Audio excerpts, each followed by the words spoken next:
Ontem mais um time que brigava por vaga no G4, brigava, falei no passado? Não, né? Briga ainda, né?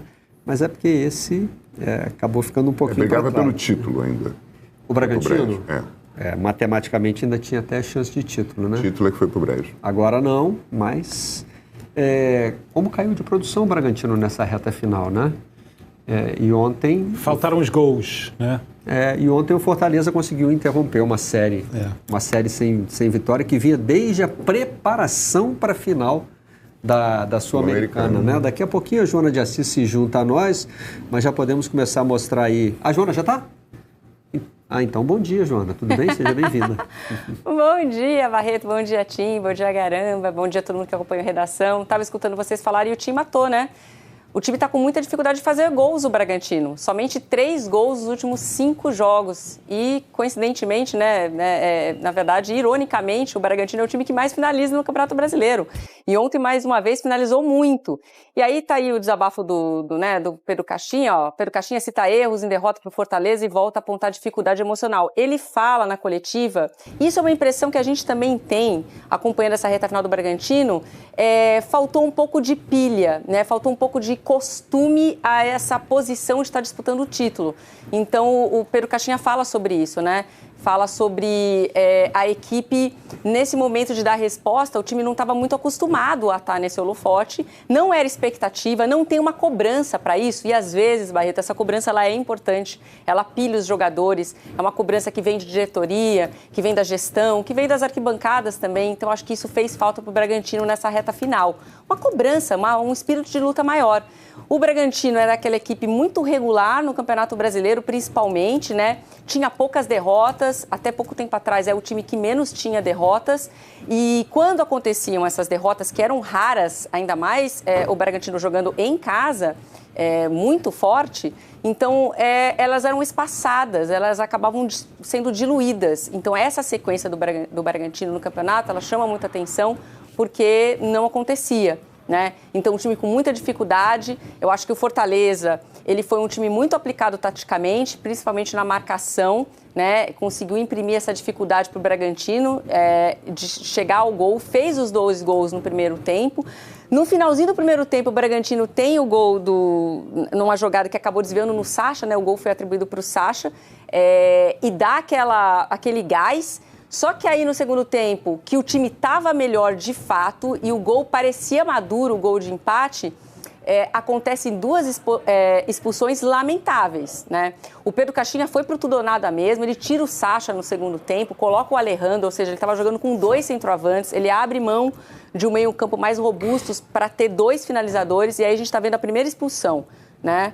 Esse pisão do Eric Ramírez no Pedro Augusto, que 1 minuto antes tinha tido a chance do jogo de matar, poderia ser um gol ali, que poderia fazer falta para o Fortaleza. E aí, esse outro lance do Alejandro, na sequência, tá? Que dá esse chutão no Brits. Então, foram 2 expulsões seguidas. Aí você pensa, bom, agora o Fortaleza vai matar o jogo. E não é o que acontece. O Red Bull continua correndo bastante. Teve um gol do Léo Realpe, quase que o Bragantino consegue empate. Parecia que quem estava com 2 a menos era o Fortaleza. Então o Bragantino correu muito, mas correu desorganizado, enfim. Tentou lutar, mas aí já era tarde demais. Vocês olham os números finais do jogo, chama muito atenção. Foram 17 finalizações do Bragantino contra 6 do Fortaleza. 6 no gol do Bragantino. 15 escanteios teve o Bragantino no jogo contra 3 do Fortaleza, 610 passes contra 218 do Fortaleza. E o Fortaleza errou muito mais passes do que o Bragantino. Mas foi mais eficiente, que foi a leitura que o Pedro Caixinha fez no final do jogo. Olha, a gente pode avaliar várias coisas, espírito de luta, tentativas, enfim. Essa última tentativa do Léo Realpe, né, que o goleiro do Fortaleza fez uma defesaça no finalzinho do jogo, que poderia ter dado empate para o Bragantino, mas o fato é, Fortaleza foi eficiente, interrompeu uma série muito incômoda de 3 jogos seguidos, né, sem vencer, afasta qualquer possibilidade de rebaixamento e conquista uma marca importante. Vai para o 6º ano consecutivo na Série A, o Fortaleza. E do lado do Bragantino é o que vocês estavam falando. Não tem mais possibilidade de título, né? Por causa desses últimos, imagina, só conquistou 1 ponto nos últimos 5 jogos. Então, realmente, jogou a toalha, não tem mais, matematicamente, mais chance. Está garantido na pré-Libertadores, mas ainda pode, né, tá aí na luta para uma vaga direta na Libertadores. E para o Fortaleza o jogo valeu muito. André Almeida também se junta a nós para participar desse papo. A permanência na Série A está garantida e deve rolar uma Sul-Americana também, né, André? Uma nova tentativa aí de buscar um título internacional. Bem-vindo ao Redação. É isso aí, Barreto. Valeu demais. Bom dia para você, um grande abraço ao Tim, Garamboni, Joana, todo mundo ligado aqui no Redação. Prazer estar aqui novamente com vocês. Eu concordo com a análise do jogo que a Joana fez. De fato, em termos de desempenho, indicava que o Fortaleza poderia ter pelo menos uma reta final de jogo mais tranquila, né?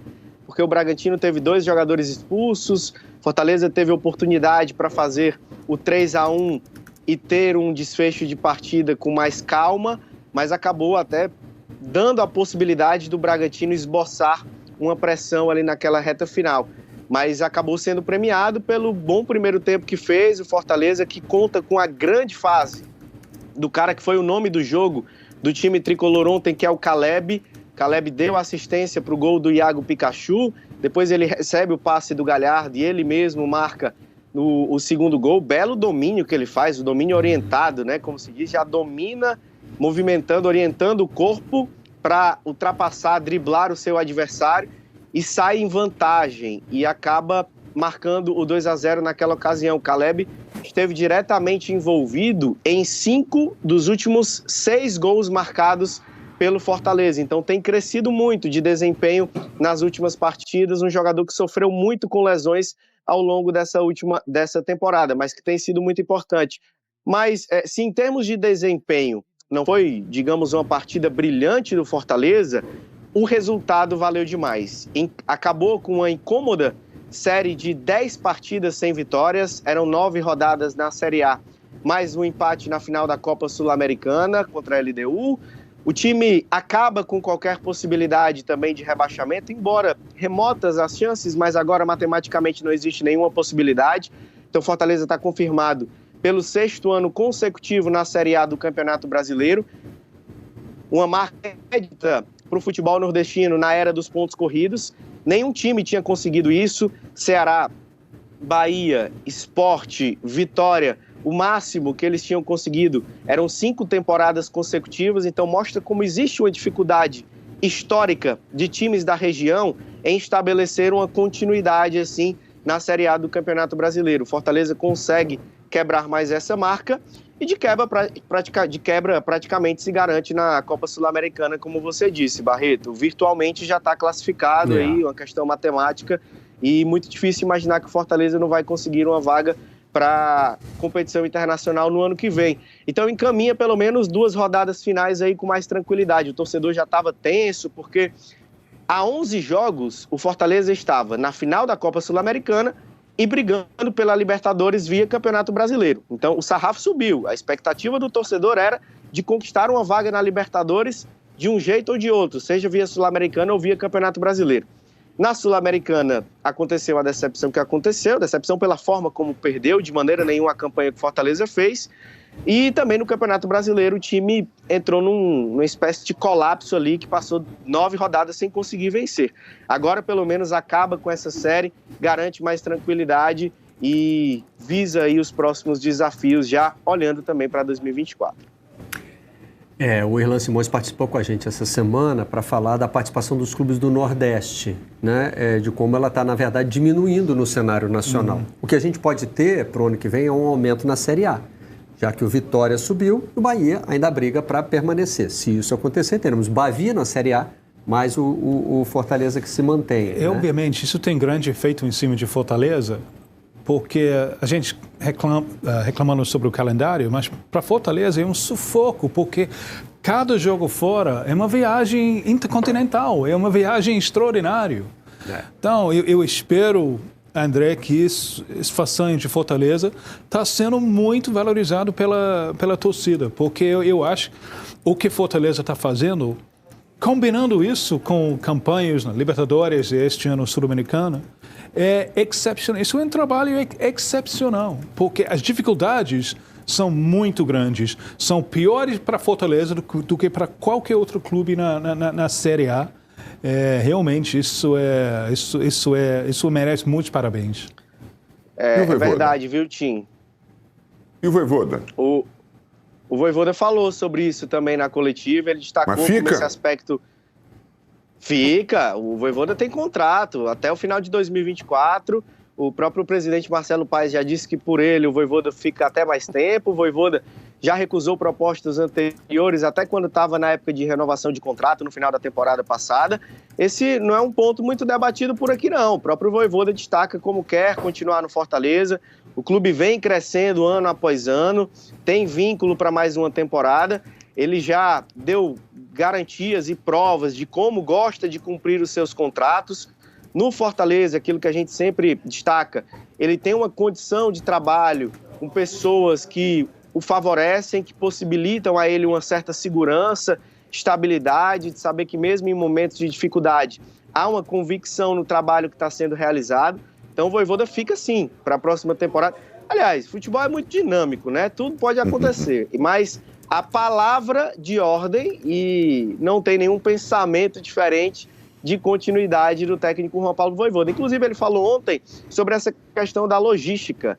O Tim citou muito bem, o Fortaleza é o time que mais viaja, que faz os percursos mais longos da Série A do Campeonato Brasileiro. Nesse ano jogou o pré-Libertadores e foi até a final da Copa Sul-Americana. E o detalhe, entre todos os times da Série A, o Fortaleza é o que fez mais partidas nessa temporada. São 76 jogos.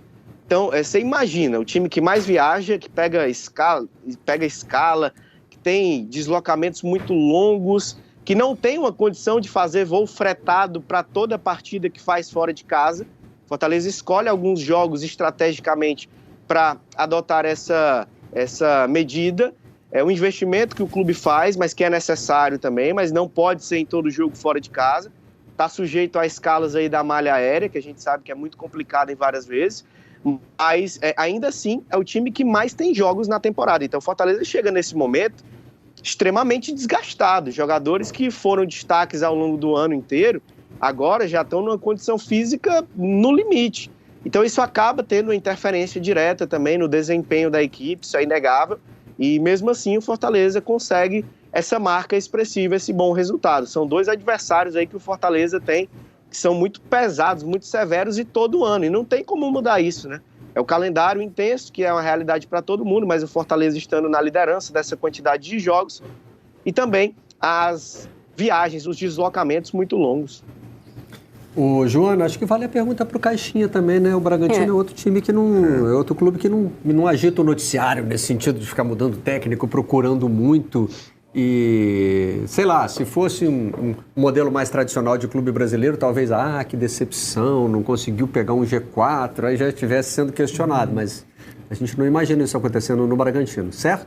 Certo, inclusive o Bragantino está no caminho aí para bater a sua melhor participação desde que ele subiu, né, em 2020, que foi um 6º lugar, né, com o Maurício Barbieri, que ficou mais de 2 anos e ele acabou saindo no final do ano passado, justamente porque foi um ano muito mais difícil, em que o Bragantino conseguiu uma vaga na Sul-Americana, mas fez um Campeonato Brasileiro infinitamente inferior ao ano anterior. Então, criou-se muita expectativa, embora é aquela coisa. O Bragantino é campeão da Série B em 2019 com o Zago, e depois o objetivo, a partir de 2020 na Série A, é sempre permanecer na Série A, Barreto. Esse é o objetivo número 1, não cair. Aí depois, falar, olha, se a gente conseguir classificar para a Sul-Americana e para a Libertadores, legal, mas não existe uma cobrança muito efetiva. Só que, o que acontece? Em 2020, o Bragantino ficou em 10º lugar e foi para a Sul-Americana. Aí, em 2021... O Bragantino se garante na Libertadores, ficando em 6º lugar no Campeonato Brasileiro e foi vice na Copa Sul-Americana. Então, aí criou uma expectativa, né, muito grande.